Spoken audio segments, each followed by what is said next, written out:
Welcome to Know Before You Go for the 12th Sunday in Ordinary Time. My name is Father Brendan Curran, Dominican promoter for Justice and Peace for North America, joining you once again in an important moment. First, recognizing Father's Day, remembering all of the fathers, all of those godparents, grandparents, uncles, and so many figures of mentoring that continue to enrich our families. Let that be a spirit for us as we reflect on the readings and themes as we go through this reflection together. As we hear these readings today, we remember that no one promised us that because of our faith and because of our accepting of faith, that we would have a promised journey that would be smooth, that would be suave, that would go without any conflicts or without any threats. These readings today remind us, there's plenty of threats. Part of that is the reality and struggles that we live with. The first reading, the book of the prophet Jeremiah. We hear about first of hearing the voice of the one who is trapped by the voice of those who call him friend and yet use his voice, their witness of his experience, to trap him with others in their society. We hear that theme of Jeremiah, the voice of the prophet. We always need to remember the prophets were always the ones who pointed out a voice in the midst of the deserts or of the struggles or of what clouds our view to remind us to stay straight on our ways and remember that we are blessed and called as children of God, anointed by God. Jeremiah, again, like many of the prophets, is doing that task again today and reminding others that one, we do not go without those who are enemies to us. There are plenty of them, even people we trust, even people we call friends, who can betray us, who are in the midst of our own human condition and struggle. A real important reminder to us. But above all, in this passage of Jeremiah, let us remember that God promises us that God will rescue the life of those who are poor from the power of those who are wicked. That God walks with us in the midst of the humiliations, in the midst of being trapped by those who even call themselves friends to us, of companions on the journey, and reminds us God is with you.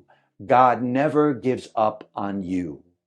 A great reminder to us as we reflect on this remembrance and celebration of our fathers, both living and deceased, to keep in mind as we go through the rest of our readings. The second reading, the reading to the Romans, a reminder for us of the reality and sting of sin, that we can feel the sting of sinfulness of those who fail us around us. You feel a common theme with the first reading from Jeremiah and also with the reading to the Romans. And once again, we hear that voice of remembering that those who have walked with us also struggle in our midst and experience even death. A reminder to those early Christians remembering the vision of Christ and his journey with them. This is carried on now for generations of those early years of the church, and the letters were written to inspire people to remember first and foremost that God has come through the struggle of our lives, and God sees to the heart of how we are called, we are blessed, and we are called to be lifted up in the spirit of hope. The letter to the Romans reminds us of that great grace and hope of God who gifts us with that great wisdom to even be transformed in the midst of sinfulness, in the midst of even experiencing the pain of death of those around us, to remember that God gifts us with the grace to continue on. A good reminder to us for the focus of the gospel today. From the Gospel of Matthew, we hear the experience of Jesus's lesson to the 12. Remember the selection of the 12, the apostles, just fresh in our readings for these past days. And remember, after that calling of the 12, Jesus reminds them a real cold reminder, a stark reminder to us that as you have been called, you will go through persecution. You will go through ways in which people persecute you, name you, single you out because of me. So he begins this passage of our gospel story today, saying boldly to us, proclaiming to them, fear no one. Oh, how we wish we could actually live that day to day through the muck and the mire of our own journey of faith. Jesus says to the 12, fear no one. What I say to you in the darkness, speak into it in the light. What a powerful reminder to us.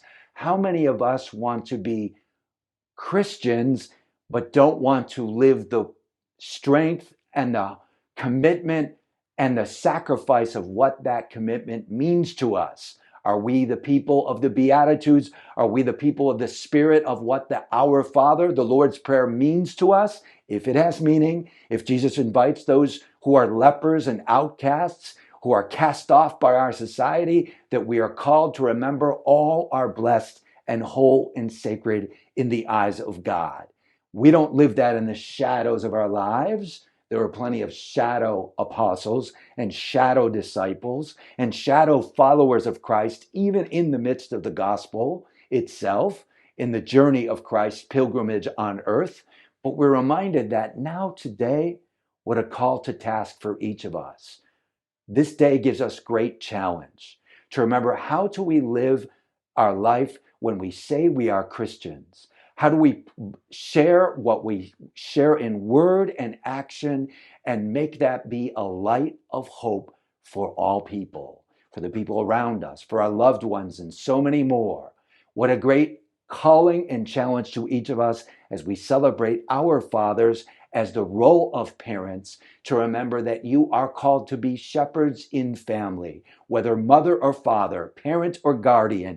You are called to mentor others in our community for the next generation to rise up and see the light and source of God's hope for our thirsting and hungering world.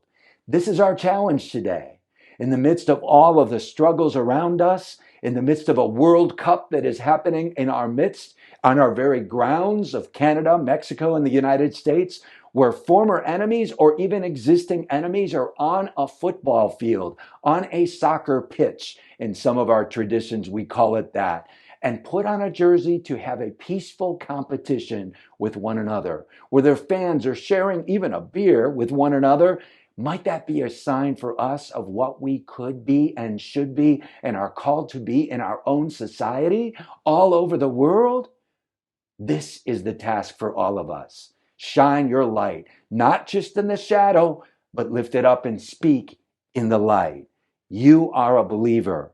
Remember it. Remember the trappings of the journey of Jeremiah, a prophet in his midst, even entrapped and even humiliated by his own people he calls friends.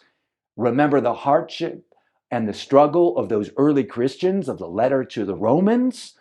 And they are reminded that inasmuch as people have sinned, of those who failed all through generations, God is with us, and God reminds us that we have abundant grace, even past all of the sinfulness, all of those obstructions, to see a new hope in the new reign of God to come one day. That's the promise of God.